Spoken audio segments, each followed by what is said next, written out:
When people talk about George Orwell's 1984, they talk about the telescreens, the cameras in every room, Big Brother watching, the surveillance state, the boots stamping on a human face forever.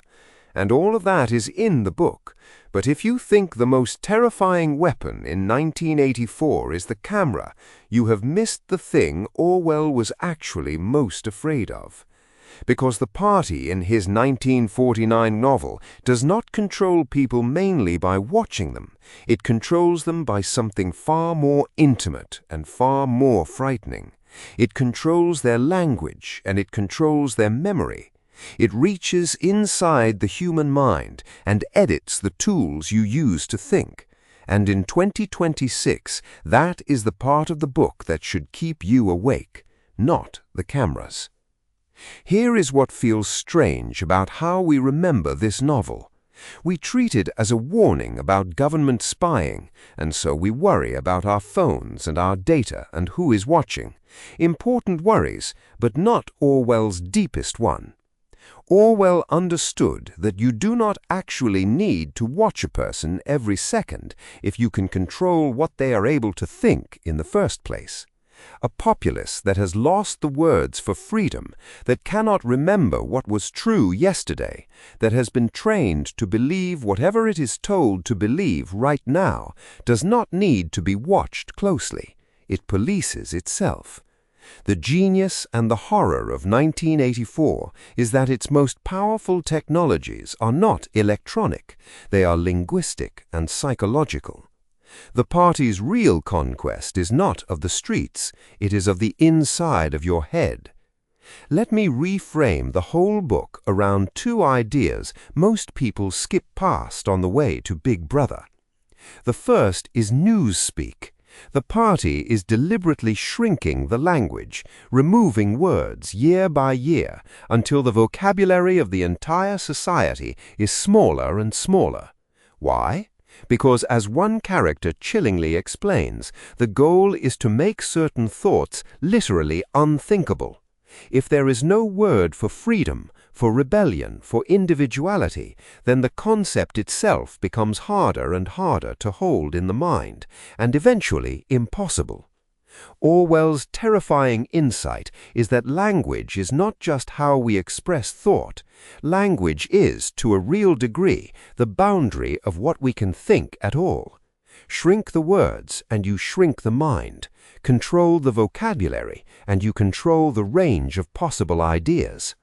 The second idea is the control of memory, and it might be the most prophetic thing in the entire novel. The party's slogan is that whoever controls the past controls the future, and whoever controls the present controls the past. The main character, Winston, works at a place whose job is to constantly rewrite history, to alter old newspapers and records so that the past always matches whatever the party says today. If the party was at war with one country yesterday and allied with it today, then it was always allied with it, and every record is edited to prove it, and anyone who remembers otherwise is the one who is wrong. Orwell saw that if you can make a population's memory unreliable, if you can make the past endlessly editable, then there is no solid ground left for anyone to stand on and say, "But that is not what happened." Reality itself becomes whatever the powerful currently insist it is. And to make this work inside a single human mind, Orwell gives us the most disturbing concept in the book, doublethink. The ability to hold two contradictory beliefs at once and accept both. To know that something is true and simultaneously believe the lie that replaces it. To rewrite your own memory in real time to match what you are supposed to think and then forget that you ever rewrote it. Doublethink is how a person survives in a world where truth is unstable. You do not resist the contradiction, you absorb it. You become someone who can believe 2 + 2 = 5, not because you are forced to at gunpoint, but because you have trained your own mind to bend. Now hold this up against 2026 and try not to flinch. We live in an information environment of almost unimaginable power, where narratives can be shaped, history can be reframed, images and even video can be generated to show things that never happened, and the same event can be presented as two completely opposite realities to two different audiences. The conditions Orwell imagined, the editable past, the malleable truth, the pressure to believe whatever the current narrative demands, are no longer the exclusive tools of a single totalitarian state. They are distributed, ambient, woven into the systems we all swim in every day. Orwell's question has become everyone's question. When the past can be edited and the truth can be manufactured, how do you know what is real, and who do you become when you stop being sure? Watch what this does to Winston, because it is the heart of the book. His rebellion is not, at its core, an act of violence or even of organizing. It is something quieter and more fundamental. He keeps a secret diary. He tries to hold on to his own memory of what is true. He clings to the radical idea that some things are simply real, that 2 + 2 is 4, whether the party says so or not, and holding on to that fact is the last territory of human freedom. Orwell is telling you that the final battleground of liberty is not the public square. It is the individual mind's stubborn insistence on what it knows to be true. And the party's ultimate victory when it comes is not killing Winston. It is making him genuinely, sincerely believe the lie. It is the conquest of the inside. There is an idea in Uzbek culture that a people who forget their history lose themselves, that memory is a kind of root, and a person or a nation cut off from its true past is left adrift, easy to lead anywhere. Orwell would have recognized that completely. His party understood that memory is the soil that identity and resistance grow from, and that if you can poison the memory, you can grow anything you like in its place. This is why the editing of the past is not a side plot in 1984. It is the central weapon. Cut the roots, and the tree can be moved wherever you want it. But here is the part of the book that is strangely, quietly hopeful, and almost everyone forgets it. The very existence of Winston's struggle, his diary, his desperate clinging to 4 instead of 5, proves that the human instinct toward truth is incredibly hard to kill.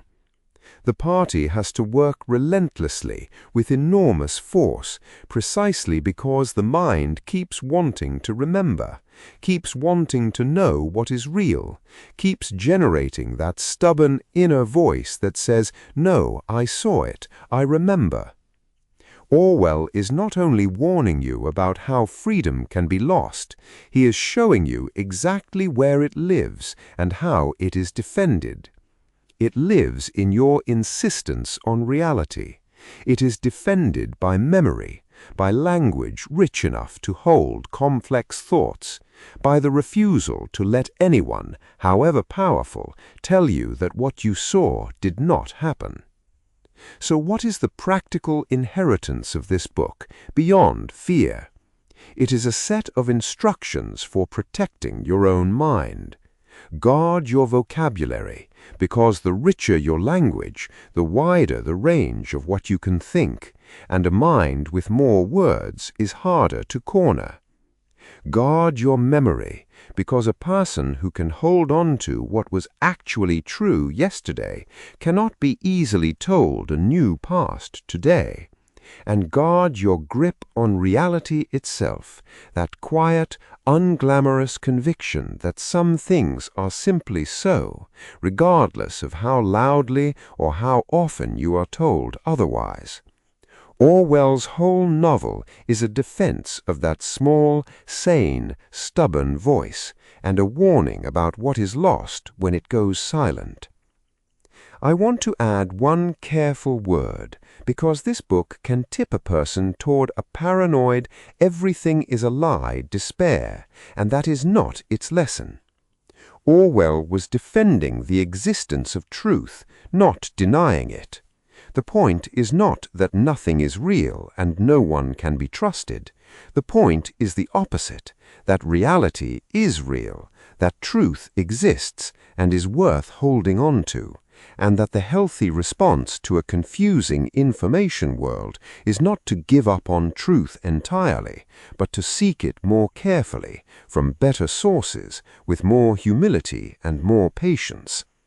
Cynicism, the belief that nothing is true, is not resistance to the world Orwell feared. It is surrender to it. The genuine defense is staying curious, staying grounded, and refusing both the comfortable lie and the lazy despair. Read 1984 again, not as a dated warning about government cameras, but as the most precise book ever written about how a mind can be captured from the inside. It gives you language for the manipulation of language itself, for the editing of memory, for the strange pressure to believe two contradictory things at once, and it leaves you with the one weapon that no party, no system, no narrative can take from you unless you surrender it. The refusal to let anyone tell you that what you know to be true is not. Orwell's deepest warning was never really about being watched, it was about being rewritten, and his deepest hope was that the human mind, stubborn and rooted and reaching for what is real, is far harder to rewrite than any tyrant wants to believe. There is a further layer worth naming because it is the one that makes the book feel less like a story about a faraway dictatorship and more like a description of an inner condition. Orwell understood that the most effective control is the kind a person stops noticing, the kind that no longer feels like control at all, because it has become the very water they swim in. Winston's tragedy is not only that the party can punish him, it is that the party has shaped the minds of almost everyone around him so thoroughly that they do not experience themselves as oppressed. They are, in their own felt experience, free, content, certain, while living inside a cage they cannot perceive. That is the subtlest warning in the whole novel, and the one most relevant to anyone living inside a powerful information system today. The captured mind does not feel captured, it simply feels it is seeing things as they are. Which means the real work of staying free is not just resisting an obvious boot on your neck. It is the harder, quieter labor of questioning the certainties that feel most natural to you, and asking every so often, who benefits from my believing this, and would I even know if I had been shaped to believe it? Tell me in the comments which feels more dangerous to you in 2026, being watched or having reality itself edited around you. If you want more deep dives that turn the stories you think you know inside out, subscribe and check the description for further reading. One honest note before you go. This video uses AI-generated audio and visuals, and it offers reflection, not professional advice. If the uncertainty this story stirs up feels heavy, the antidote is connection and good sources, not isolation. This was just one reader's thoughts, offered to make you think.